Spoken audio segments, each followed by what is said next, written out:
Salve, salve meus amigos, alvinegros de Passo Fundo e demais alvinegros aí desse mundão aí, que por acaso esse vídeo possa chegar. Bem, ontem nós fomos surpreendidos aí por uma notícia vinda do canal do Medeiros, que, diga-se de passagem, é um canal sério. O Medeiros é um cara que faz um trabalho bacana, assim como outros influencers aí do Botafogo, né? Outros canais da mídia alternativa aí do Botafogo. O Medeiros trouxe essa notícia que foi dada pelo jornalista francês Nabil Dichelix, acho que é assim que se pronuncia, não sei, de que o Botafogo estaria negociando com o David Ancelotti, que é filho do Carlos Ancelotti, treinador da seleção brasileira, e acompanhando durante a noite de ontem, madrugada e hoje pela manhã, vários canais aí da mídia alternativa do Botafogo. Pelo que parece, o David Ancelotti está bem encaminhado com o Botafogo e, segundo alguns comentários, conversei com alguns amigos, parece que é o plano 1 de John Textor. Claro que a torcida está meio assim, com um pé na frente e outro atrás, porque um jovem, tem 35 anos, desde os 20 é auxiliar técnico do pai, o Carlos Ancelotti, nunca foi treinador, é auxiliar técnico, mas quer começar a carreira. E, claro, é um risco, porque ele pode chegar e rapidamente jogadores entenderem aquilo que ele quer e o Botafogo começar a jogar um futebol fantástico, igual foi o ano passado, que Arthur Jorge chega, e o Arthur Jorge já era treinador, tinha feito um bom trabalho no Braga, mas ainda não tinha um trabalho consolidado assim em um clube de massa, um clube grande. Ele não tinha trabalhado em clube grande nenhum. E o Arthur Jorge chega, claro, os primeiros jogos demora ali um pouquinho para acertar, normal, mas depois o Botafogo começou a voar e fez um grande ano ali do meio do ano para baixo, né, até terminar o ano. E torcer que, se esse rapaz for contratado, que ele chegue e também consiga fazer o Botafogo jogar um futebol bacana, futebol bonito, futebol em que o Botafogo seja sempre dominante, que é aquilo que John Textor quer, né, o Botafogo Way. E eu fui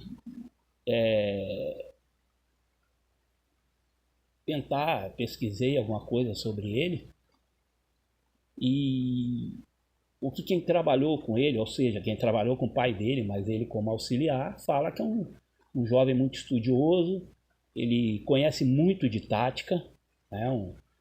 Um cara que ele age muito rápido durante o jogo, faz uma boa leitura de jogo e ele consegue mudar, né? Quando ele consegue entender, enxergar, né, que o time não está indo bem, que alguma coisa está saindo errada, ele consegue consertar isso muito rapidamente, inclusive fazendo substituições, né, no time. Claro que essa questão de entende muito, estudioso, sabe muito, pô. Quando a gente ouvia o Paiva falar, a gente ficava maravilhado. Pô, o cara entende muito de futebol, o cara saca muito, o cara é muito bom. Só que às vezes o cara é bom de didática, mas não é bom, né, de colocar em prática, né? Uma coisa é teoria, outra coisa é a prática. Eu espero que, se vier a ser técnico do Botafogo, o David Ancelotti seja bom nas duas coisas, né? Na didática e na prática. E é lógico que, se ele for contratado, não tenha dúvida que o pai vai dar pitaco, o pai vai ajudá-lo, porque a seleção não é todo dia, mas o Botafogo é quase todo dia, né? Porque vai ser jogo agora de 3 em 3 dias.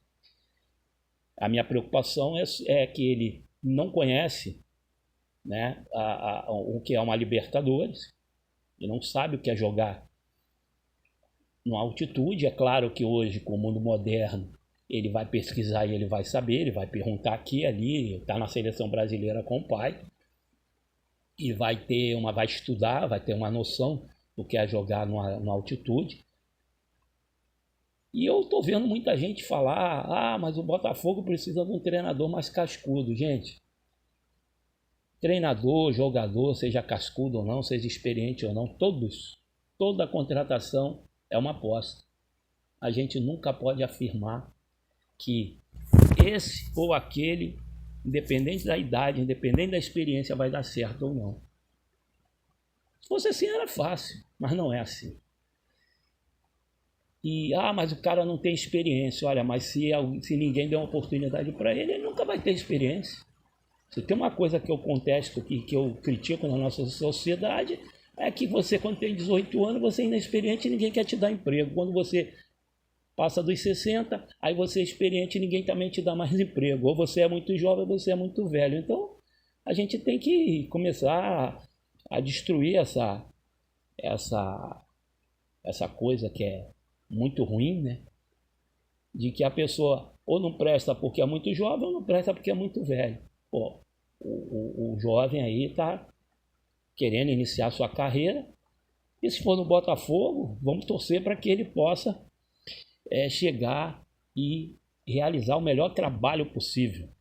E aí a gente também tem que ver, tem que dar exemplo de outros treinadores. Por exemplo, o Arteta ele foi auxiliar técnico do Guardiola no City e depois assumiu o Arsenal da Inglaterra. Ele nunca tinha sido treinador. Ele está fazendo um bom trabalho. O Xabi Alonso, ele foi treinador de base do Real Madrid, treinador do time do Real Sociedade B, e depois foi para o Bayer Leverkusen, fez um baita de um trabalho no Bayern, e hoje ele está treinando o Real Madrid. Então, galera, essa história de que não tem experiência, nunca fez isso, não fez aquilo, isso é muito relativo. Isso é muito relativo. E eu peço à torcida do Botafogo que, se o rapaz for contratado, dê tempo a ele, e não comece, desde o primeiro dia, a pegar no pé do treinador. Porque a gente conhece a nossa torcida, né, irmão? A gente conhece a nossa torcida, a gente sabe como ela é. Então vamos aguardar, né? As próximas horas, vamos aguardar para ver se o Botafogo anuncia a contratação do treinador. Eu torço para que amanhã, na apresentação dos jogadores, o Textor esteja presente e consiga apresentar também o treinador, para que o treinador possa começar a trabalhar com os jogadores já de agora. Ele não vai ter dificuldade com a língua, porque ele é espanhol e ele é poliglota, ele fala 5 idiomas, também fala português. Portanto, quanto a isso não vai ter problema. Então, em relação ao técnico, é isso. Então, eu não posso esquecer aqui de falar também da base do Botafogo, que há 4 anos atrás estava destruída, nós não tínhamos nada. Nossa base era uma porcaria, essa é a realidade, até porque não tinha estrutura também.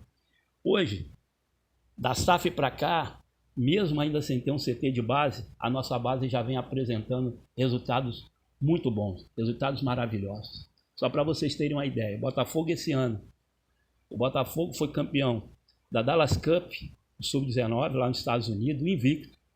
O Botafogo foi campeão Sub-15 da Rimini Cup, disputado na Holanda, né? O Botafogo ganhou, olha só, pasmem, pela primeira vez, o Botafogo é campeão Sub-17 do Campeonato Carioca. O Botafogo nunca tinha ganho o Campeonato Estadual Sub-17, para vocês terem uma ideia de como era a nossa base. E ontem foi campeão, ganhamos de 5-4 no Newton Santos do Flamengo, e ontem na Gávea ganhamos de 1-0. Então, para vocês verem como que a nossa base está mudando, como que a nossa base está melhorando. E a tendência é que melhore muito mais, que daqui a pouco a gente vai estar revelando jogadores e não precisando mais contratar esse monte de jogadores que a gente tem que contratar e a gente tem que trazer jogador de fora e depois tem que vender. Por quê? Porque também tem que fazer dinheiro. E o Botafogo hoje na base tem jogadores muito promissores. Se vão todos se tornarem profissionais, se vão todos darem retorno ao Botafogo, não sei. Mas tem alguns jogadores muito promissores. Na base tem Juninho, o Molina, que é muito bom jogador, um 10, muito bom. Nós temos vários jogadores, temos um zagueiro chamado Pedro Paulo, muito bom jogador, técnico, jogador alto, muito bom jogador, um zagueiraço. Tomara que consigam fazer um trabalho bacana com esses meninos para que eles possam subirem para o profissional no momento certo, não queimarem o jogador como fizemos com vários jogadores, inclusive com o Matheus Nascimento. E o Sub-12 do Botafogo foi campeão metropolitano ontem também, vencendo o Vasco. Tá? Isso mostra a evolução da nossa base pós-SAF. Né? Então, acho que o Botafogo vem num caminho muito bacana. É claro que a SAF ainda tem muita coisa para consertar, ainda tem muita coisa errada no Botafogo. Mas a SAF só tem 3 anos para 4 anos, né? Então ainda é um começo, ainda está num processo, né? Num processo de acertar aqui, vai errar ali, acertar aqui e errar ali. Mas estamos muito melhor do que antes. E também não posso esquecer aqui de parabenizar as meninas, né? As gloriosas, que ontem também venceram e voltaram à Série A do Brasileirão Feminino. Botafogo volta à competição, volta à Série A do Brasileiro Feminino, mas para se manter na Série A do Campeonato Brasileiro Feminino, o Botafogo tem que investir. Né? Não pode simplesmente fazer que nem fez em 2023, quando sobe, e aí em 2024 não investe. E aí vai cair. Se não investir, vai ficar nesse sobe e desce. Eu espero que a SAF Botafogo invista no feminino também, valorize o futebol feminino, que é muito importante, e que o Botafogo consiga se manter na Série A do Brasileiro e logo, logo possa estar disputando títulos também no futebol feminino, porque eu quero ver o Botafogo, meu irmão, ganhando em tudo, até em curso de distância. Se tiver bola de gude, pipa, eu quero ver o Botafogo sempre sendo campeão. Todos nós queremos, não é isso? Então, galera, deixa aí o comentário de vocês, diga o que vocês estão achando aí da possível contratação do David Ancelotti, e vamos esperar para ver. Tomara que venha um treinador, que seja o David Ancelotti, mas que o Botafogo possa, segunda-feira, na apresentação de jogadores, já ter treinador. Saudações alvinegras, um bom domingo a todos.